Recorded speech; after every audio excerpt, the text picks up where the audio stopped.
बाज बहू।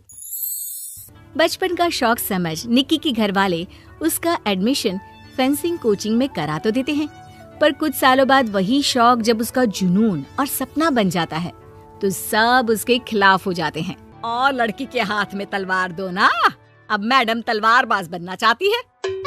बच्ची का शौक समझ दाखिला करवा दिया, क्या पता था ये सब देखना पड़ेगा। अरे बहुत हो गई तलवारबाजी, आज से तू सिर्फ रसोई और बेलन देखेगी। पर मम्मी पापा, फेंसिंग भी फुटबॉल और क्रिकेट की तरह एक स्पोर्ट है। थोड़ी और प्रैक्टिस के बाद मुझे स्टेट, फिर नेशनल और फिर इंटरनेशनल खेलने का मौका भी मिल सकता है। निक्की की बात से भड़के हुए घर वाले आगे कुछ सुने या समझे बिना उसके घर में रहने का ऐलान कर देते हैं, जिसके कुछ हफ्तों बाद निक्की की आयुष के साथ शादी हो जाती है। ससुराल पहुंचने के कुछ दिनों बाद बहुत हिम्मत के साथ निक्की फिर वही फरियाद लिए इस बार अपनी सास के पास जाती है। मम्मी जी, क्या मैं कोचिंग दोबारा शुरू कर सकती हूँ? कैसे कोचिंग? तेरे मम्मी पापा ने तो हमें किसी कोचिंग या पढ़ाई के बारे में नहीं बताया। वो पढ़ाई नहीं, फेंसिंग की कोचिंग है। और देख, अपने अंग्रेजी के बड़े बड़े शब्द ना मुझसे ना बोला कर, सीधे सीधे बता कि ये फेंसिंग है क्या। मम्मी पापा के साथ अपने एक्सपीरियंस के बाद निक्की कोई रिस्क ना लेते हुए सास से झूठ बोल मंजूरी ले लेती है और इसी के साथ निक्की के सपनों की दुनिया शुरू हो जाती है, जिसमें अब वो सुबह उठ जल्दी जल्दी घर का सारा काम खत्म करके ज्यादा से ज्यादा समय अपनी फेंसिंग प्रैक्टिस में बिताने लगती है। इसी तरह महीने बीत जाते हैं। वाओ, आई कांट बिलीव, जो सपना एक बार नामुमकिन लग रहा था, आज मैं उससे सिर्फ 2 हफ्ते दूर हूँ। निक्की, तुम बहुत अच्छा कर रही हो, बस अपने फॉर्म को खराब मत होने देना और नेशनल्स का मेडल तुम्हारे गले में आना पक्का है। इस बात को सुनकर निक्की नेशनल गेम की खुशी में झूमती हुई जैसे ही उस शाम घर पहुंचती है तो आयुष को पैर में प्लास्टर के साथ सोफे पर बैठा देख परेशान हो जाती है। ये क्या, कैसे हुआ? किसी ने मुझे फोन क्यों नहीं किया? ऑफिस से आते हुए रास्ते में किसी ने टक्कर मार दी, इसलिए बहू कल से इसके ठीक होने तक तो कोचिंग से छुट्टी ले ले, डॉक्टर ने पूरा बेड रेस्ट बोला है। पति की हालत और सास की बात से हैरान परेशान निक्की आगे कुछ बोले बिना अपने कमरे में चली जाती है।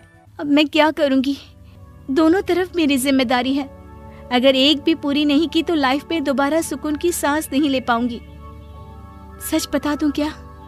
नहीं, अगर इन्होंने भी घर में कैद कर लिया तो बचा कुचा मौका भी खो दूंगी। भगवान, आपने मुझे कहाँ फंसा दिया। मन ही मन ये सब सोचते हुए निक्की घर के काम और पति की सेवा में लग जाती है। इसी तरह 1 हफ्ता बीत जाता है। बहुत सोचने के बाद भी जब कोई दूसरा रास्ता नहीं दिखता तो निक्की सबको फेंसिंग की सच्चाई बताने का फैसला करती है और सास और पति के पास आती है। मम्मी, आयुष, मुझे आप दोनों से एक बात करनी है। तुम्हें भी मम्मी की तरह गैस हो गई है क्या? तू भी बूढ़ी औरत की मजाक उड़ा ले। एक दिन जब तेरे बच्चे तेरा मजाक उड़ाएंगे ना तो मैं भी उनके साथ बैठकर हंसूंगी।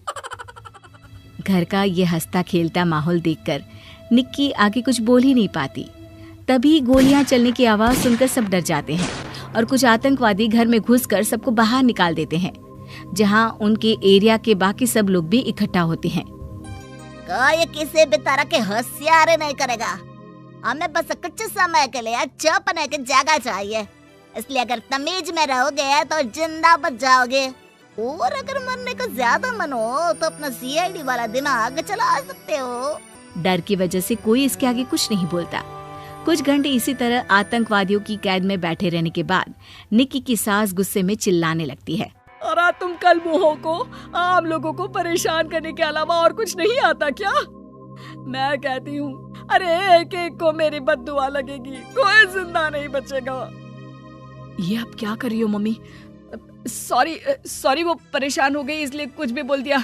प्लीज इन्हें छोड़ दीजिए, आप कुछ नहीं बोलेंगी। अरे तू डरपोक की तरह इनसे माफी मांग रहा है, कुछ तो अपने पापा के गुण ले लेता। अगर आज वो यहाँ होते तो इतनी देर में सबका गला काट चुके होते। क्या मतलब? नहीं मम्मी, प्लीज दोबारा वही सब शुरू मत करना। आखिर कोई मुझे भी बताएगा कि बात क्या है। तेरे ससुर जी अपने समय के सबसे बेहतरीन और उम्दा तलवारबाज थे। कोई कितनी भी बड़ी बंदूक या कितने भी ज्यादा हथियारों के साथ उनके सामने क्यों ना आ जाए, सबको एक एक करके चित कर देते थे। वाह, ससुर जी और क्या क्या करते थे? निक्की का इंटरेस्ट देख सास उसे ससुर जी और उनकी तलवारबाजी की कहानियां सुनाने लगती है, जिन्हें बहुत देर तक सुनने के बाद अपने आप को रोक ना पाते हुए निक्की आखिर उनसे तलवार के बारे में पूछ ही लेती है। मम्मी जी, क्या पापा जी की वो तलवार आज भी आपके पास है?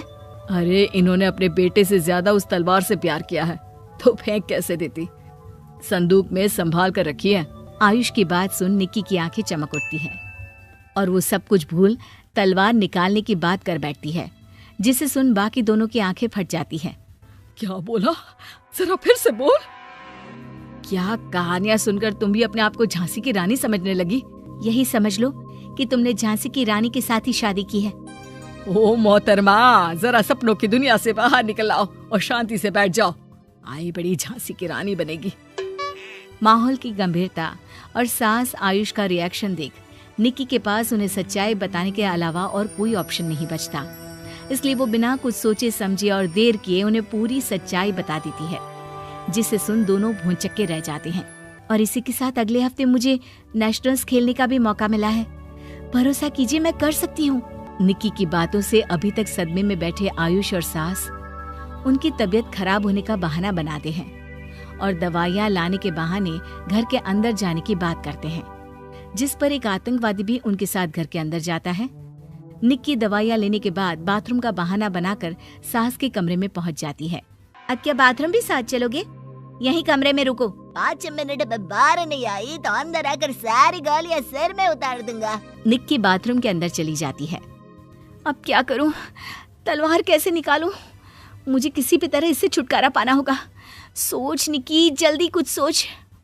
कुछ देर परेशान बाथरूम में इधर से उधर घूमने के बाद निक्की की नजर फर्स्ट एड बॉक्स पर पड़ती है और वो तुरंत उसमें से कैंची निकालकर उसे छुपाते हुए चुपचाप बाहर निकल आती है।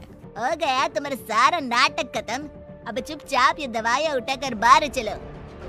ऐसा बोलकर जैसे ही आतंकवादी मुड़ता है, निक्की तुरंत उसकी गर्दन पर कैंची से वार कर देती है और उसकी बंदूक हाथ में लिए संदूक से तलवार निकालने लगती है, जिसके कुछ देर बाद वो घर के पीछे वाली खिड़की से बाहर निकलकर छुपकर एक एक करके सब आतंकवादियों पर वार करके उन्हें घायल कर देती है।